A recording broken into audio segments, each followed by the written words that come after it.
નમસ્કાર બહેનો, હું નીલમ પટેલ, સ્ટેટ કન્વીનર મહિલા અધિકાર મંચ ગુજરાત. આ વિડીયો એ મહિલાઓ માટે છે કે જે લોકસભાની ચૂંટણીમાં મતદાન કરવાની છે. તો બહેનો, ગુજરાતમાં મહિલા અને પુરુષ મતદારોની સંખ્યા લગભગ સરખી હોવા છતાં પણ રાજકીય પક્ષો દ્વારા ટિકિટ ફાળવણીમાં મહિલાઓને સતત અવગણના કરવામાં આવી રહી છે. એટલું જ નહીં, આપણે બહેનો પણ જાતિ, ધર્મ અને પક્ષ જોઈને વોટિંગ કરતી હોવાથી જે સક્ષમ મહિલાઓ છે તે અપક્ષ ચૂંટણી લડવાની હિંમત નથી કરતી અને તેના જ કારણે લોકસભાની આ 26 બેઠકોમાંથી 14 બેઠકો ઉપર કોઈ જ મહિલા ઉમેદવાર નથી.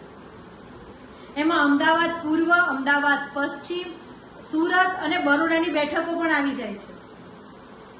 જો બહેનો તમે ઈચ્છતી હોય કે આપણામાંથી કોઈ મહિલા સાંસદ, ધારાસભ્ય કે કોઈ સામાન્ય મહિલા પણ ચૂંટણી લડી શકે તો તેના માટે આપણે જ આગળ આવવું પડશે.